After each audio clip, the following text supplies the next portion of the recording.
Hey there, how you doing? Charlie Winters here with horse racing tips for Thursday, the 8th of August. Well, two selections. One never really put in the race, held up, wasn't the tactics it needed. It needed to be no worse than fourth position. And the other horse, Glendown, came from last to first. Um, 16 to 1. It returned 9 to 1, but I did tip it at 16 to 1. So hurrah.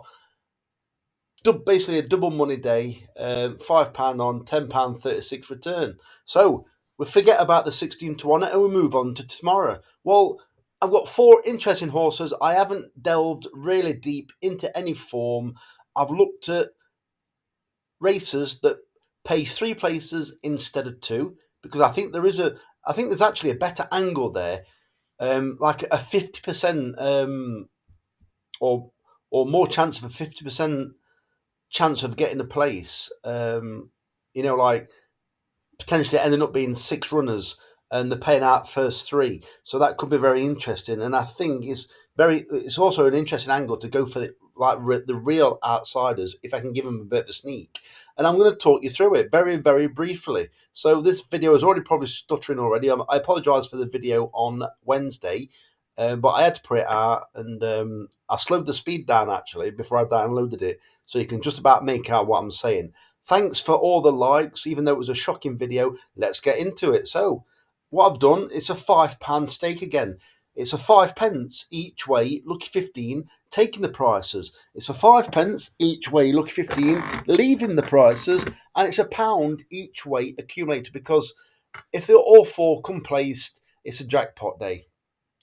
So let me get into it. So the first selection is Surfer Dude at 11 to 1 in the 345 at Yarmouth, paying three places instead of two. The outside of the lot, the angle is it's already with its third trainer, and it's only had about six runs. It's now with Simon, I think it's Simon Hodgkinson after leaving Ollie Sangster. The horse's form isn't that bad, and there's question marks over definitely three of its competitors. Um, so I think it has got a chance of a place. I'm not saying it's going to win with its head in its chest, but I do think it shouldn't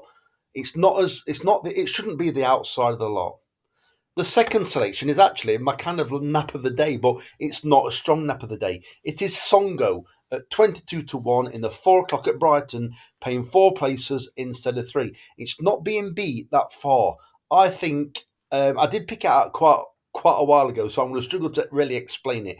But I don't think it should be the outside of the lot. Will it finish last? No, it won't, in my opinion. I think it will finish a lot closer up than being the outsider actually indicates. The third selection is Crimson Road at 17 to 2 in the 7:15 at Sandown, paying three places instead of two. Simon Crisford's stable are going well. I don't believe that this horse will get beat by the majority of the field. I think he could sneak a place. 17 to 2, if it sneaks a place, shows a profit. And the final selection is Law Supreme, 18 to 1 in the 8:15 at Sandown, paying five places instead of three. So even if there's a couple of non-runners, I do believe even with 12 runners, you will still get first five. I may be wrong, but that's what I'm saying. In fact, I think you might be allowed one non-runner. It might be 13 runners, and then it might be first four with 12 runners. But anyway, it's currently five, paying first five. Law Supreme, actually, it's had a couple of decent runs at Leicester. A bit quieter last time on the all-weather, but if you go back to its Leicester form, it's got every chance. I thought the ground was too quick for it at Sandown tomorrow, but then I realised it wasn't actually good firm. It was good ground at Sandown, and this horse is bred to want good or good to soft. It's not going to be good to soft. It's probably going to be good on the faster side of good, which is more than okay for this horse. Decent jockey or decent-ish jockey on board, Callum Hutchinson, and shrewd trainer Ian Williams. So if you can give me a like, a subscribe, or well, you're not going to share it, are you? Or will you? If you can give me a like, a comment, a share, or a subscribe, I'd really appreciate it. So it's Charlie Winters over and out. Cheers, mate.